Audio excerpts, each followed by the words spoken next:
Okay, sure. So one of the biggest changes that we'll see is this elimination of our growing insecurity and basically essentially a reduction in chronic stress. And I've written an article about this recently. It's called Human Park, and it goes into the effects of stress on society. And you'd be surprised just how wide encompassing the effects are of this kind of feeling of learned helplessness and stress, and how it impacts our health. It impacts the way that we treat each other. It can be responsible for displaced aggression. So it's kind of like bullying behavior or xenophobia.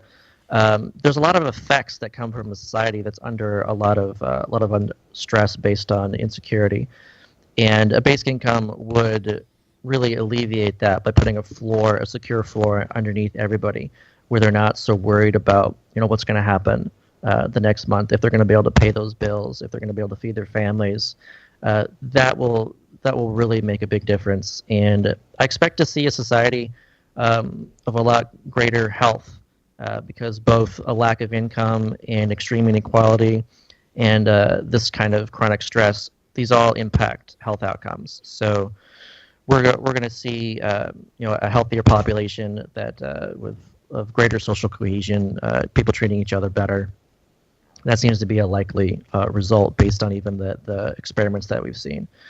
Another big thing that we'd see is one of the most profound effects of a basic income is the ability to say no.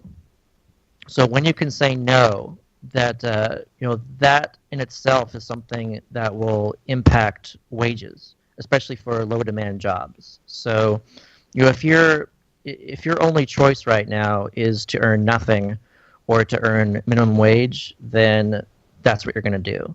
But if you can say no, then you can say, okay, I don't want that job. I'm not interested. I would do that job for say $20 an hour.